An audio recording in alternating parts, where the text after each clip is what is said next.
Lately, I've been getting a lot of comments about the job market for CAAs, so this video will cover where to find jobs as a CAA, starting salary, my personal journey finding a job, my thoughts on the job outlook, and whether I think the job is recession-proof. If there's any question I don't cover on this topic, please let me know by leaving a comment down below, and if you like this topic so I can make more videos like this. And before I get into the video, make sure that you subscribe. Welcome back to my channel. I'm Chabeli. I'm a board-certified anesthesiologist assistant. I'm about 1 year out from school and I have worked 2 jobs since graduating. During my job search, I applied to a couple of jobs. I made an Excel sheet comparing 7 jobs overall. And so I feel like I have a lot of knowledge about this topic and I would like to share this knowledge. In terms of job outlook, schools have posted 100% job placement rate for their students. So what they have said is that all of their graduating students have all had a job offer before graduating. In my experience during my clinical year and as a current employee, I've gotten messages from former classmates, emails from recruiters, and I've seen postings from my alumni network about job opportunities. Not only that, but within my 3 years of being in school, there have been 3 states that have opened up, and I've heard of more hospital systems opening up and welcoming CAAs. So I truly believe that there's going to be more opportunities and more jobs for CAAs in the future. Not only have hospital systems opened up to CAAs, but the job salaries have gone up within the last 5 to 7 years. There's people that I work with now that were offered less when they first started out versus what I was offered when I started out. I believe that's because there's such a need for anesthesia providers that hospitals want to be competitive with their salaries, with their PTO, and with their retirement benefits. So again, when I started my job, it was very competitive and it has grown from where it was years ago. And I believe that's the current trend, to stay competitive and to keep the salary competitive for applicants to consider that hospital. Overall, there seems to be a shortage of anesthesia providers, whether it's anesthesiologists, certified anesthesiologist assistants, or CRNAs. So it's, I think, a great time to be a CAA and be an anesthesia provider. Not only is it a great time now, but I feel like it will be a great time in the future because of the elderly population that will be growing. And with that, there'll be more surgeries that will be needed to improve the quality of life for the elderly population. In terms of the starting salary, the Quad A, which is the Anesthesiologist Assistant Organization, states that $150,000 is the average starting salary for new graduates. My salary was actually higher than that, and I've also recently gotten a 2% raise. So the salaries are very competitive. The salary does not include retention bonuses, sign-on bonuses, relocation bonuses, retirement matching, health insurance, PTO, and tuition repayment. There's so many other things besides the salary, but even as a starting salary, I feel like that's a great starting salary to get starting off in the field. And the different salary amounts I came across in my search were from $130,000 to about $220,000. And again, my job is somewhere in the middle, but it is above the average starting salary for anesthesiologist assistants. So that's just to say that there's so many job opportunities out there and very competitive starting salaries for new graduates. In terms of having a recession-proof job, I want to make the comparison to the tech field. So tech seems to be a bit more speculative. People seem to be investing in tech for a future demand or need for that product. And it seems a bit more susceptible to layoffs when the economy is in a downturn because people may not have the extra money to invest in a future payoff or future demand. Comparing that to healthcare, as a healthcare provider, we are currently providing a service for people that need the service today.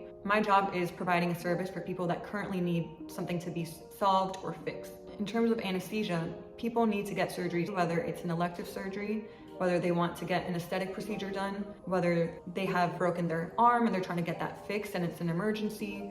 As an anesthesia provider, I'm trying to get patients through something that needs to be done today rather than will be needed in 10 years from now. So again, in terms of surgery and in terms of healthcare in general, my job is to help improve the quality of life of the patients by getting them through the surgery as comfortably and safely as possible. So that's something that, again, will need to be done today. But in the future, I also see there being a need because the population as a whole has been aging and there's gonna be a larger elderly population that will need procedures done to improve their quality of life. So I do see a current need for healthcare providers and I see a future need for healthcare providers. Because of the current and future need of healthcare providers, I do believe that healthcare is a bit more recession resistant. It may not be recession proof. And an example of that was during COVID. During COVID, all elective surgeries were canceled, but the demand for surgeries had gone down, so the demand for anesthesia went down at the same time. So some hospitals ended up using their anesthesia personnel for help in the ICU or critical care units, but the need overall did go down during that time. As a healthcare provider, there's no guarantee that the job will always be needed, but unless another unforeseeable event happens like that, I do see a need overall. which is why I believe that the job is recession resistant. In terms of finding a job, I do believe there are many opportunities to get at least one job offer by graduation. Now, if you want to meet a couple of different requirements, that could be more challenging or require more effort. And some of the things that I was looking for were good pay, good opportunity for overtime, good work environment. They would understand that I was going to be a new graduate and may need some more time to orient. I was also looking for a good location, a good amount of autonomy, so a good amount of me being on my own and making decisions, good amount of opportunity to keep my skill sets sharp. For example, arterial lines or spinals. I also was looking for a good amount of case diversity and patient diversity. So that required a little more effort, but I saw a lot of jobs that had all of those things checked off. It ended up becoming preference in terms of the job, but a lot of jobs had these things marked off. So I do believe there's a lot of opportunities to find a good job out of school. How happy am I with my salary? And I'm absolutely happy. I went into school and I took out student loans within the 6-figure mark. I have a lot of student loans. However, I do feel very well compensated. I feel like I have great benefits, great PTO. I have opportunities for retirement, opportunities for overtime. So overall, I feel very well compensated. I feel as though my quality of life is great. Everything that I essentially need and overall what I want, I have been getting within the last year while I'm also paying off my student loans. So I'm very happy with my job and with my salary. I feel very grateful for this job and for the compensation for anesthesia providers in general. And again, I am trying to pay off my student loans within about a year and a half. And I am on track to do that. And at the same time, I am able to buy the things that I need or want and enjoy going out and not worry so much about money. So I do feel like my quality of life has improved so much with this job, even while paying back my student loans. The next question is, where can people find jobs? And one of the more common places to look for jobs is GasWorks. So GasWorks will have jobs listed by providers, so by anesthesiologists, anesthesiologist assistants, and CRNAs. And they will also have jobs listed by salary. You can look for the highest paying salary, you can look for a region, you can look for a state. So there's a lot of jobs that you can look on GasWorks, apply to by emailing recruiters or calling recruiters, messaging them. Another way to find a job is through rotations. When I was rotating through hospitals, I would also interview at my rotations. Another way was through my school, which posted about jobs. My school, they posted about jobs that I may not have rotated through, but I would have access to and could interview with. Some recruiters also messaged about job opportunities. There's also an annual conference for anesthesiologist assistants that occurs every year in April. As a student, you can also go to that conference and apply and meet some of the different hospitals and set up a rotation or reach out to them about job opportunities within that hospital system. Some of the major ways are through GasWorks, through schools, through rotations, through messages with other classmates, or postings from your alumni network from the conference, and through recruiters. And one of the other ways is also BagMask. They also have some job opportunities listed on that website. And this is all to say that you may find a lot of job opportunities on GasWorks, but there are more job offers and opportunities beyond that. There are a lot of jobs that people find out through networking, through knowing people that work there, or having an alumni in that system that's posting about it, going to conferences. There are more job opportunities than you may see online. In terms of my job seeking process and my timeline, for my first rotation, I did a job interview to at least interview with that rotation before going on to my next, because I wasn't sure if that would be my most favorite rotation, what my experiences would be like in other rotations, and I thought it would be a good time to interview with them and get a sense for what they were offering and I would like in that hospital before leaving. So I interviewed in my first rotation. I got informal job offers in my other rotations within my first 4 months of being a senior.